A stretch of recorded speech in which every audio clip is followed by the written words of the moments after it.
Madlang people showing pa rin naman sa mga sinihan ng Call Me Mother. Maraming salamat sa mga nakapanood na. Salamat sa mga dumoble pa ng panonood at sa lahat ng mga nagpapa-block screening. Maraming salamat kay Ryan Bang. Thank you very much. Wow! Iba si Ryan. I love you. Na hindi ko na siya napuntahan kahapon sa dami na nang inikot ko. Talaga? Kamusta Enjoy ka? kami lahat, naiiyak, natawa, yung lahat ng mga employee ko, natutuwa sila, sobra sila. Enjoy! Saan kayo? Saan? Sa Fisher Moore. Oo, sa Fisher Mall. Nakadalawang screening kami sa Fisher Mall kahapon. Si Becky Velo. Congratulations din. Maraming salamat. Biyak ka? Yes! So, saka mas masarap pa rin Siyempre, pangalawang beses. Nakadalawa ka na ba? Yes, kasi premiere night. Nasa premiere night ka pala. Ba't parang di kita nakita doon? Nandun siya. Nandun siya. Katabi kami upo. Sabay sa- sila ni Ayo. Bago siya mag-Korean. Kasama kami.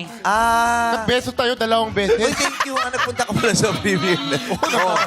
Tapos nagpa-block screening pa. Oo, Pa-block oy, screen- iba talaga yung Raya. Saan hindi ka na nagpa-block screening? Nasa premiere na. Nakakahiya. Wow. At saka kay Dr. Vicky Bello, thank you very much Grabe. din. Grabe iyak ni Dr. Big. Ang lala ng iyak ni Dr. Vicky Bello hanggang sa labas. Palabas na kami ng mall, umiiyak pa siya. Okay. Nasa bahay na nga siya tumawag eh. Ano Ano sabi? sabi? Balik nga tayo sa mall. Bakit? May naiwan pala siya kaya siya umiiyak. Naiwan niya Kaya alahas sa wala. sinihan.